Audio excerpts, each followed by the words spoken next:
केन्द्र सत्संग देवघर ठारे परम ब्रह्म श्री श्री ठाकुर अनुकूल चंद्रंकर से पवित्र पादपीठ दयाल धाम रे नववर्ष पुरुषोत्तम स्वस्ति तीर्थ महायज्ञ एवं ता सहित 343तम सर्वभारतीय सत्संग रीति सम्मेलन अनुष्ठित हो जाइछि। से सम्मेलन रे परम पूज्यपाद श्री श्री आचार्य देव अनेक सुंदर सुंदर कथा आम मान आगे रखिछन्ति। ता भितर केतरा कथा आपण मान पाखरे रखिया चेष्टा करिवे। परम पूज्यपाद श्री श्री आचार्य देव जेतेबेले सम्मेलन शेष 16 तारिख दिन आसी निर्दिष्ट आसन रे प्रवेशन कले तापरे से उद्बोधन देले आशीर्वाद देले। से समय जो भाईटी माइक टी फोन टा आचार्य देव पाखे नहीं रखिले आचार्य देव पचारे तुम ना कौन ना मो ना गोपाल यादव तुम घर कौटी ना तपोवन पहाड़ श्री आचार्य देव कहते ये सामान्य कथा ये टिके फांक रे माइक सजाला बेले मु ता सहित कथबार्ता हेली तार भितर मु अनेक कथा ता विषय जानिली एवं ता सहित मोर संपर्क स्थापन होला।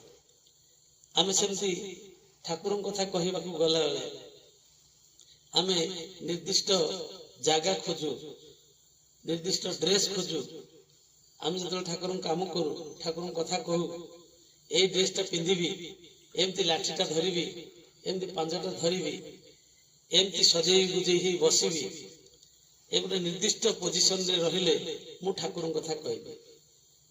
अच्छा जो कहते मो घर जिते मु मोर स्त्री पुत्र कन्या पिता माता मोर भाई बंधु घर लोक संगे मु जिते कथबार्ता करुची भावर आदान प्रदान करुची सेते कौन मु ड्रेस नहीं बसुची सजे गुजे ही बसुची ना सेते मु जो अवस्था थाए मु चढ़ी पिंधि लुंगी पिंधि गामछा पिंधि जेकोसी अवस्था अच्छी मु सही भाव संगे कथबार्ता करे। आचार्य देव कहवाक चाहते जे सेमती आमर दैनंदिन जीवन में आमे जुआड़ जाऊे जो जगार बसुचे जो लोक संगे कथबार्ता करुचे तांको संगे जमती आमर एभली व्यवहार हुए ता भीतर दे आम जब श्री श्री ठाकुर को आम प्रतिष्ठा कर प्रत्येक जगार प्रत्येक कथार प्रत्येक स्तर रे प्रत्येक मनीष पाखे आम जमती सहज सरल भाव श्री श्री ठाकुर कथा को परिवेशन करूँ ठाकुर को आमे तांको पाखरे प्रकाश करि पारु। पुणी आचार्य देव कहते से 16 तारिख दिन सकाळे प्रार्थना परे परे जेतबे ग्रंथ पाठ होला सत्यानुसरण गोटे बाणी पढ़ाला सत रे तुम आसक्ति संलग्न कर अज्ञात सार रे तुम सत हे पड़िबो। आचार्य देव कहते ए जे सत रे तुम आसक्ति संलग्न कर सत किए सत होचंती गुरु आसक्ति अटैचमेंट झुं अर्थात से गुरु के प्रति आमर जदि झुंटा रहिला आमर जदि आसक्ति रहिला ताहले अज्ञात सार रे आमे सहत हे पड़िबा मो भितरे ठाकुर प्रकाश लाभ करिबे मु गुरुकर अनुसारी हे उठिबे। पुणी आचार्य देव कहते से सत्यानुसरण कथा जार अस्तित्व अच्छी तार विकास अच्छी से सत जार मन सत बा एकाशक्ति पूर्ण से ही सत बा शक्ति घर संसार करुची मोर गोटे गोटे मात्र झुं ठाकुर प्रतिष्ठा हवा दरकार मु जदि ठाकुर प्रति आसक्त हेबी अज्ञात सार रे विदाउट नॉलेज रे मु जानि परिबिनी मु केतबेले सत हे पड़िथिबी। तार गोटे उदाहरण शेष दउथिले हमरो सत्संग पब्लिशिंग हाउस रे जने पुरातन कर्मी ठाकुर समय कर्मी गौरांगदा सेठी काम करथिले गौरांगदा गोटे कथा कहथिले ଗୌରାଙ୍ଗ ଆସାମରେ ଜଣକୁ ଦୀକ୍ଷା ଦେଲେ। ସେ ବ୍ୟକ୍ତିଟି ଦୀକ୍ଷା ନେବାକୁ ଚାହିଁଲେ ଏବଂ ସେ କହିଲେ ମୁଁ ଦୀକ୍ଷା ନେବି, ମୋର ଦୀକ୍ଷା ନେବାର ବହୁତ ଆଗ୍ରହ ଅଛି, କିନ୍ତୁ ମୁଁ ମାଛ ମାଂସ ପିଆଜ ରସୁଣ ଛାଡି ପାରିବି ନାହିଁ, କୌଣସି ପ୍ରକାର ଛାଡି ପାରିବି ନାହିଁ। ତ ଗୌରାଙ୍ଗ କହୁଛନ୍ତି ଯେମିତି ଆପଣ ଔଷଧ ଖାଇଲେ ଯାହା ଯାହା ମାନିବାକୁ ହବ ସେଇଟା ଯଦି ନ ମାନିବେ ତାହେଲେ ଔଷଧର କାମଟା ଠିକ ଭାବରେ କରିବନି, ଆପଣ ପୂର୍ଣ୍ଣ ଫଳ ପାଇବେନି। ନା କୌଣସି ପ୍ରକାର ମୁଁ ମାଛ ମାଂସ ପିଆଜ ରସୁଣ ଛାଡି ପାରିବିନି, କିନ୍ତୁ ମୁଁ ଦୀକ୍ଷା ନେବି। ତ ଗୌରାଙ୍ଗ ସୁନ୍ଦର କଥାରେ ତାଙ୍କୁ କହିଲେ ଆପଣ ଗୋଟେ କାମ କରିବେ, ମାଛ ମାଂସ ପିଆଜ ରସୁଣ ଛାଡିବା ଦରକାର ନାହିଁ, କିନ୍ତୁ ଗୋଟେ କଣ୍ଡିସନରେ ଆପଣ ଦୀକ୍ଷା ନେବେ। ନା କଣ କଣ୍ଡିସନ? ନା ଆପଣ ଦୀକ୍ଷା ନେଲେ ଶ୍ରୀ ଠାକୁର କହିଛନ୍ତି ଅଧଘଣ୍ଟାରୁ 45 ମିନିଟ ନାମ ଧ୍ୟାନ କରିବା ପାଇଁ। ପ୍ରତିଦିନ ଆପଣ କିନ୍ତୁ 45 ମିନିଟ ଧ୍ୟାନ କରିବେ। ନା ହଁ ଠିକ ଅଛି, ମୁଁ 45 ମିନିଟ ଧ୍ୟାନ କରିବି। ଏବଂ ସେ ଦୀକ୍ଷା ଗ୍ରହଣ କଲେ। ତାପରେ ଗୌରାଙ୍ଗଙ୍କ କଥା ଅନୁସାରେ ସେ ପ୍ରତିଦିନ ନିଷ୍ଠା ସହକାରେ 45 ମିନିଟ ଧ୍ୟାନ କରିବାକୁ ଆରମ୍ଭ କଲେ। এই যে সৎ বা গুরুଙ୍କ ସହିତ ଆସକ୍ତ ହେଲେ ଏବଂ ନାମ ଧ୍ୟାନ କଲେ, ତା ଫଳରେ ଦେଖାଗଲା ସେ ଅଭ୍ୟାସ ବଳରେ କିଛି ଦିନ ପରେ ଦେଖାଗଲା ସେ ନାମ ଧ୍ୟାନ କଲା ପରେ ଆଉ ମାଛ ମାଂସ ପିଆଜ ରସୁଣ ଖାଇବାକୁ ଇଚ୍ଛା କରୁନାହାନ୍ତି। ମାଛ ମାଂସ ପିଆଜ ରସୁଣ ପାଖକୁ ଗଲା ବେଳକୁ ତାଙ୍କର ବାନ୍ତି ହଉଛି। ତାପରେ ଗୌରାଙ୍ଗ ସାଙ୍ଗରେ ସେ ଦେଖା ହେଲେ, କହିଲେ ମହାଶୟ ଆପଣ ମୋର କେମିତି ସର୍ବନାଶ କଲେ, ମୁଁ ବର୍ତ୍ତମାନ ଆଉ ମାଛ ମାଂସ ପିଆଜ ରସୁଣ ଖାଇପାରୁନି, ମାଛ ମାଂସ ପିଆଜ ରସୁଣ ଦେଖିଲେ ମୋର ବାନ୍ତି ହଉଛି। ଆଚାର୍ଯ୍ୟ ଦେବ କହୁଛନ୍ତି ମାନେ ସତରେ ଯେତେବେଳେ ମଣିଷ ସଂଲଗ୍ନ ହବ, ଗୁରୁଙ୍କ ସହିତ ସଂଲଗ୍ନ ହବ, ଅଜ୍ଞାତ ସାରରେ ଅଟୋମେଟିକାଲି ଆମ ଭିତରେ ସେ ସତ୍ ଭାବଟା ଫୁଟି ଉଠିବ। ଆମେ ଗୁରୁଙ୍କର ଅନୁସାରେ ହେଇ ଉଠିବା ଏବଂ ଗୁରୁଙ୍କର ପ୍ରକାଶ ମୋ ଭିତରେ ହବ ଏବଂ ଗୁରୁଙ୍କ ଅନୁସାରେ ମୁଁ ଚାଲିପାରିବି। ମୁଁ ଘର ସଂସାର କରୁଛି, ଏଇ ଯୋଉ ଘର ବାଡି କରୁଛି, ଚାକିରି ବାକିରି କରୁଛି, ବାଣିଜ୍ୟ ବ୍ୟବସାୟ କରୁଛି, ଯାହା କିଛି ସବୁ କରୁଛି, ଯେମିତି ସେଗୁଡିକ ଠାକୁରଙ୍କ ପାଇଁ ହୁଏ, ସବୁ ତୁମରି ପାଇଁ। ମୁଁ ଇନକମ କରୁଛି, ମୋର ଘର ପରିବାର ପିଲା ଛୁଆ ଖୁସିରେ ରହିବେ, ଯାହା ଫଳରେ ସେମାନେ ମୋ ଉପରେ ଆଉ ଚାପ ସୃଷ୍ଟି କରିବେ ନାହିଁ, ମୁଁ ଅନାୟାସରେ ଇଷ୍ଟ କର୍ମ କରିପାରିବି। ସେମିତି ମୋର ପେଟ ବଢି ଯାଉଛି, ମୁଁ ଚାହୁଁଛି ସୁସ୍ଥ ରହିବା ପାଇଁ। ମୁଁ କେବଳ ସୁସ୍ଥ ରହିବା ମୋ ପାଇଁ ନୁହେଁ, ମୁଁ ସୁସ୍ଥ ରହିଲେ ତୁମର କାମ କରିପାରିବି। ମୁଁ ଚାହେଁ ମୋର ଆୟୁ ବଢୁ, ମୁଁ ବଞ୍ଚି ରହିବାକୁ ଚାହେଁ, ସେମିତି ନୁହେଁ। ମୋର ଉଦ୍ଦେଶ୍ୟ ହଉଛି ମୁଁ ବଞ୍ଚି ରହିଲେ, ମୁଁ ଯେତେ ଦିନ ଅଧିକ ବଞ୍ଚିବି ସେତେ ଠାକୁରଙ୍କ କାମ କରିପାରିବି। ମୁଁ ବଞ୍ଚିବା ପାଇଁ ନୁହେଁ, ମୁଁ ଠାକୁରଙ୍କ କାମ କରିବା ପାଇଁ ମୁଁ ବଞ୍ଚିବି।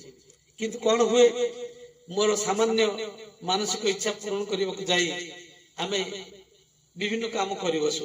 ଯେମିତି ମୁଁ ବିବାହ କଲି, ଘର ସଂସାର କଲି, ସ୍ତ୍ରୀ ଆସିଲା, ପିଲା ଛୁଆ ହେଲେ, ଚାକିରି ବ୍ୟବସାୟ କଲି, ସବୁ କିଛି କଲି, କିନ୍ତୁ ମୁଁ ତା ଭିତରେ ଆବେଶ ହେଇ ପଡିଲି।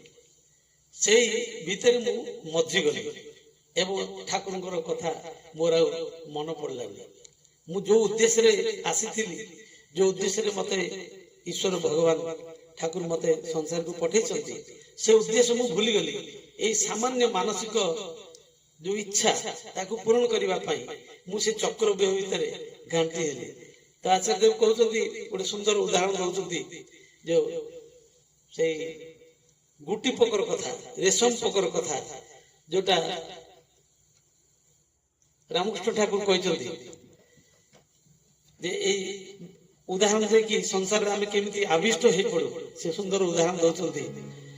গুটি পকায় গুটি করে পালালেও পালাতে পারে, মহামায়ার বদ্ধ গুটি আপনি নালে আপনি মরে, এমনি মহামায়ার মায়া রেখেছে কি কুহুক করে, এমনি মহামায়ার মায়া। ଏ ମହାମାୟାର ମାୟାରେ ଆମେ ଏମିତି ଆଚ୍ଛନ୍ନ ହେଇ ପଡୁଛେ। ସେ ଗୁଟି ପୋକର ଉଦାହରଣ ଦଉଥିଲେ।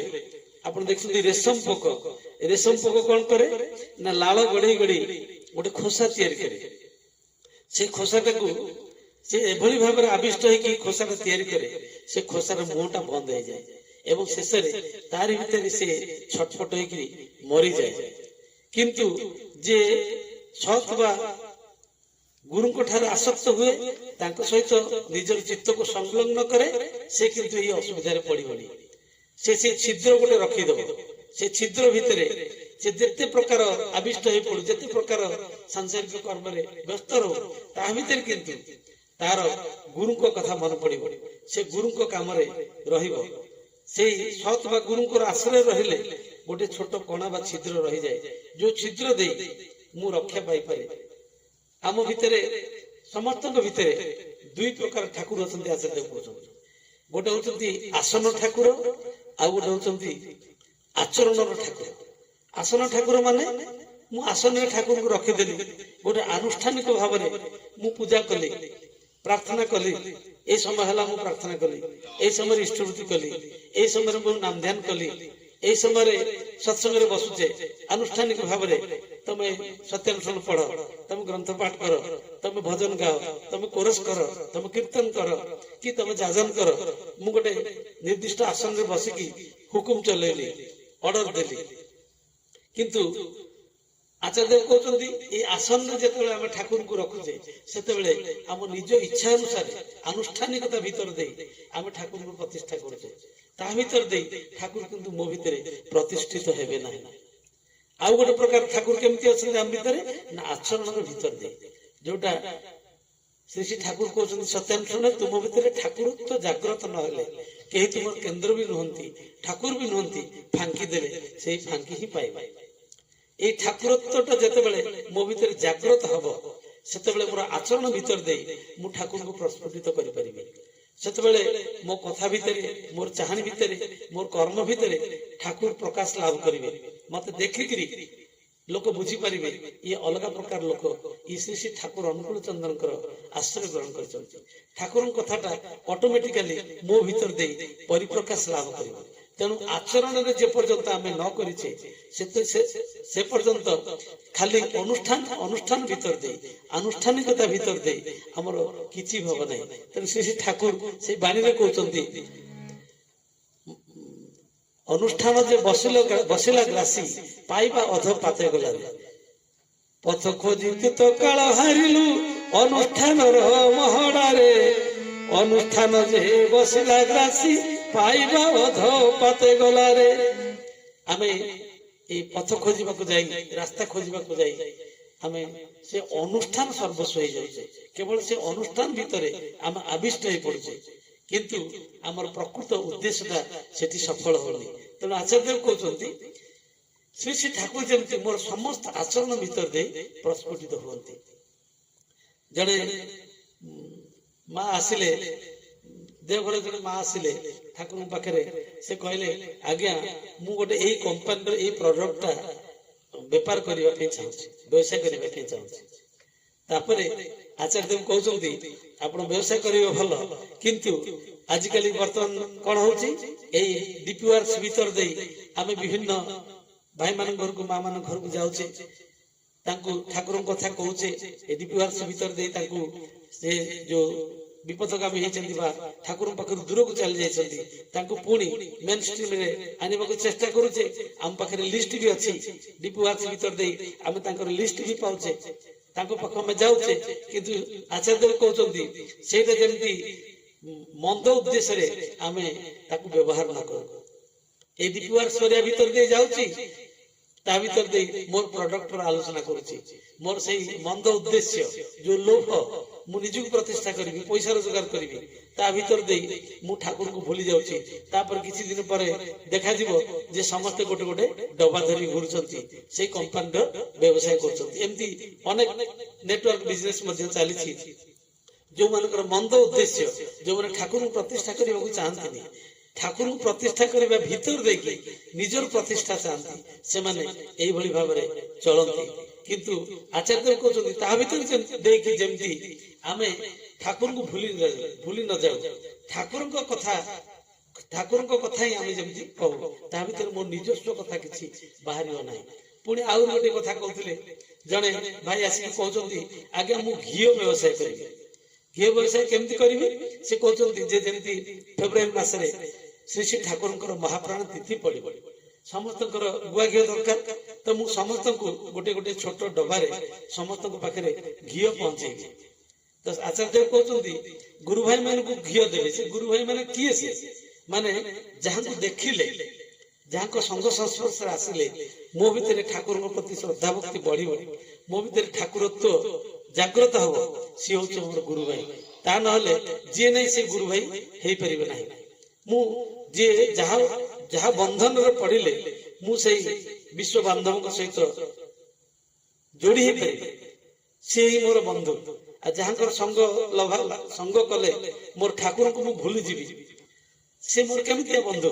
ସେ ମୋର ସେମିତି ବନ୍ଧୁ ନୁହେଁ, ସେ ମୋର ଗୁରୁ ଭାଇ ମଧ୍ୟ ନୁହେଁ। ସେଇ ଲୋକକୁ ମୁଁ ଦେବି ଯୋଉ ଲୋକ ଭିତରେ ସେ ଠାକୁରଙ୍କର ଭାବ ଅଛି, ଠାକୁରଙ୍କର ବାଣୀ ମଧ୍ୟ ସେଇଆ ଅଛି। ଠାକୁର କହୁଛନ୍ତି ଗୁରୁଙ୍କ ଠାରୁ ଟାଣ କମି ଯାଏ ଏଭଳି ସଙ୍ଗ ହୁସିଆର, ଗୁରୁଙ୍କ ଠାରୁ ଟାଣ କମି ଯାଏ ଏଭଳି ସଙ୍ଗ ହୁସିଆର, ସର୍ବହରା ଘେରିବ ନତୁ କ୍ଷର ପଥ ଦୁର୍ନିର୍ବାର, କର୍ମେ ଚଳନ ଯେପରି ହେବ ଆବେଗ ଯାର, ଭଲ ମନ୍ଦର ତକମା ନେଇ ସେଭଳି ହେବ ପ୍ରାପ୍ତି ତାର, କର୍ମେ ଚଳନ ଯେପରି ହେବ ଆବେଗ ଯାର। ଗୁରୁଙ୍କ ଠାରୁ ଟାଣ କମିଯାଏ ଏଭଳି ସଙ୍ଗ ହୁସିଆର, ମାନେ ଯାହାର ସଙ୍ଗ କଲେ, ଯାହା ସହିତ ସମ୍ପର୍କ ରଖିଲେ ଗୁରୁଙ୍କ ପ୍ରତି ଆମର ଟାଣ କମି ଯାଉଛି, ସେଭଳି ସଙ୍ଗ ଆମର ଦରକାର ନାହିଁ। ସେଠି ଆମର କ୍ଷୟ ହବ, ବୃଦ୍ଧି ହବ ନାହିଁ। ଆଚାର୍ଯ୍ୟ ପରମ ପୂଜ୍ୟ ଶ୍ରୀ ଆଚାର୍ଯ୍ୟ ଆମମାନଙ୍କୁ ଏତେ ସୁନ୍ଦର ଭାବରେ ସେ ଭିତରେ ଅନେକ କଥା କହିଛନ୍ତି, ତାହା ସବୁ ଆଲୋଚନା କରିବାର ସମୟ ନାହିଁ।